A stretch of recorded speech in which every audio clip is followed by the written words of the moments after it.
Hello dear student, my name is Anil Mungre and today in this video I will teach you numerical examples of chapter 9 class 9 force and laws of motion। तो यहाँ पर हम देखेंगे page number 126 मैंने लिया है NCERT book का। तो यहाँ पर क्वेश्चन नंबर 3 दिया है, आपको स्क्रीन में भी दिख रहा होगा। From a rifle of mass 4 kg a bullet of mass 50 gram is fired with an initial velocity of 35 meter per second. Calculate the initial recoil velocity of the rifle। तो यहाँ पर देखिए एक राइफल है और जिसका मास दिया राइफल का 4 kg, उसमें से एक बुलेट मतलब गोली जो बुलेट से निकलता है, ठीक है। तो बुलेट का मास कितना दिया है 50 ग्राम, वो फायर किया जाता है बुलेट से। और बुलेट का इनिशियल जो वेलोसिटी है यहाँ पर दिया है आपको 35 मीटर पर सेकंड, बुलेट का वेलोसिटी ना। गन का वेलोसिटी हमको निकालना है, फाइंड आउट करना है। Calculate the initial recoil velocity of the gun. तो रिकॉइल वेलोसिटी को आपको निकालना है। गन इनिशियली क्या है 0 में है, उसका मोमेंटम क्या है, वेलोसिटी क्या है 0 है, तो मोमेंटम भी क्या होगा 0 होगा।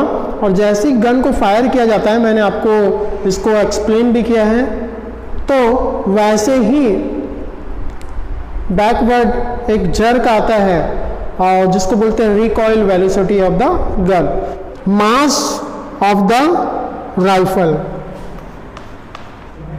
क्या होगा, mass of the rifle 4 kg। मास का यूनिट क्या है kg है। अब दूसरा हमको दिया है, इसको हम क्या बोल सकते हैं m1, ठीक है, क्योंकि हमको law of conservation of momentum के थ्रू में ही इस क्वेश्चन का सॉल्यूशन फाइंड आउट करना है, recoil velocity of the gun. उसके बाद मास ऑफ द बुलेट, मास भी आपको 50 ग्राम, तो ग्राम को केजी में चेंज करना है क्योंकि यूनिट क्या है केजी है। तो ये हो जाएगा 50/1000, 0 कैंसिल, ये हो जाएगा 0.05, ये हो जाएगा केजी, 0.05 केजी। तो ये हो गया अपने पास में m2, ठीक है। बुलेट का मास कितना है m2 है। अब देखते हैं वेलोसिटी ऑफ द राइफल। यहाँ पर देखिए हमने मास ऑफ द राइफल निकाल लिया m1 4 kg, mass of the bullet निकाल लिया हमने 0.05 kg। अब यहाँ पर हमको निकालना है initial velocity of the bullet and the gun. तो इनिशियल वेलोसिटी क्या होगा बुलेट और गन का, एग्जैक्टली 0 होगा। फायरिंग के पहले क्या है 0 है। इनिशियल v इक्वल टू क्या होगा 0। तो देखिए बुलेट और गन दोनों रेस्ट में है। फाइनल वेलोसिटी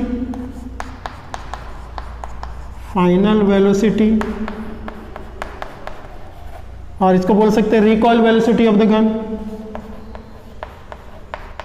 तो recoil velocity of the gun क्या होगा ये हमको पता नहीं है, इसको हम लिख सकते हैं v1, ठीक है। Final velocity of the bullet क्या होगा, final velocity of the bullet ये हो जाएगा हमारे पास में 35 मीटर पर सेकंड, ठीक है। 35 मीटर पर सेकंड दिया है। अब उसके बाद में law of conservation of momentum क्या कहता है, law of conservation of momentum before firing total momentum of the gun will be equal to the total momentum of the gun after firing. मतलब फायरिंग के पहले और फायरिंग के बाद जो सिस्टम का टोटल मोमेंटम होगा वो आपस में इक्वल होगा। तो सिस्टम यहाँ पर कौन है, सिस्टम यहाँ पर गन है और बुलेट है। अब यहाँ पर देखते हैं total momentum of the rifle and the bullet before firing क्या होगा, टोटल मोमेंटम 0 होगा एग्जैक्टली, क्योंकि ना तो गन मूवमेंट में है ना तो बुलेट मूवमेंट में है। तो लिख लेते हैं टोटल v इक्वल टू क्या हो जाएगा 0, ठीक है। तो यहाँ पर देखिए initial velocity of the bullet और गन या बुलेट और राइफल दोनों एक ही मतलब होगा। तो उसका इनिशियल मोमेंटम क्या हो जाएगा आपका 0 हो जाएगा क्योंकि दोनों फायर नहीं हो रहा है। तो यहाँ पर देखिए total momentum of the system rifle and bullet या राइफल और गन बिफोर फायरिंग क्या हो जाएगा, mass m1 plus m2 into V equal to क्या हो जाएगा 0, क्योंकि दोनों बुलेट और गन दोनों क्या है रेस्ट में। Final momentum of the system rifle and bullet after firing, after firing, तो फायरिंग के बाद क्या हो जाएगा इसका फाइनल मोमेंटम देखिए, ये हो जाएगा आपका m1v1 प्लस m2 v2। तो यहाँ पर देखिए m1 क्या दिया हमारे पास में, m1 जो दिया मास ऑफ राइफल, तो मास ऑफ राइफल कितना दिया हमको, ये दिया 4 kg, तो 4 इंटू यहाँ पर देखिए final momentum of the system rifle and the gun after firing, तो यहाँ पर देखिए m1v1 प्लस m2v2 से हमने जाना है law of conservation of momentum से, ये फॉर्मूला हमको मिला है। तो यहाँ पर देखिए m1 कितना है हमारे पास में, फाइनल मास तो चेंज नहीं होगा, तो ये हो जाएगा हमारे पास में 4 kg। v1 कितना दिया है, मतलब फाइनल वेलोसिटी, इनिशियल वेलोसिटी तो 0 था, फाइनल वेलोसिटी क्या है रिकॉइल वेलोसिटी, ये हमको फाइंड आउट करना है गन का, तो इसको v1 हमने लिखा है, आप देख सकते हैं। उसके बाद में हमको निकालना है बुलेट का final velocity of the bullet कितना दिया है, उसके बाद हमको देखना final velocity of bullet 35 metre per second, और मास कितना दिया बुलेट का 0.05 इंटू कितना हो जाएगा 35, ठीक है। सारे वैल्यू को सॉल्व करेंगे, उसके बाद हमको वैल्यू मिलेगा v1 का, और यही हमको निकालना है रिकॉइल वेलोसिटी। तो यहाँ पर देखिए ये क्या हो जाएगा 4v1 प्लस अब 35, 5 से कितना होता है 175, तो यहाँ पर 2 डेसिमल प्लेस है, तो ये 175 में क्या हो जाएगा 1.75, ठीक है। इसको मल्टीप्लाई करेंगे तो ये आएगा।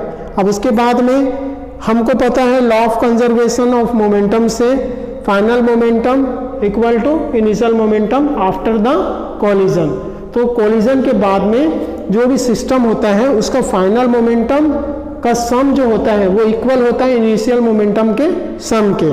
तो यहाँ पर लिख सकते हैं according to the law of conservation of momentum, तो यहाँ पर क्या हो जाएगा फाइनल मोमेंटम ऑफ सिस्टम, तो system equal to initial momentum of the system. तो देखिए final momentum of the system और initial momentum of the system दोनों क्या होंगे सेम होंगे law of conservation of momentum से। तो फाइनल मोमेंटम हमारे पास में क्या है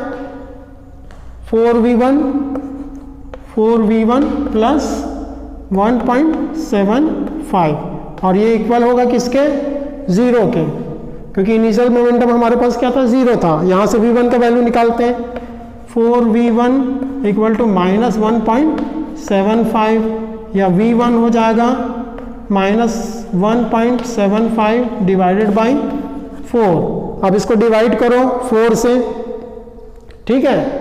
तो अगर आप इसको डिवाइड करते हैं 4 से तो क्या आएगा आपके पास में v1 equal to 0.4375 metre per second, और ये किस में आया माइनस साइन में, ठीक है। तो ये हो जाएगा this is the recoil velocity of the gun, और यहाँ पर माइनस साइन क्या इंडिकेट करता है, minus sign indicates the direction of the gun is opposite to the direction of the bullet.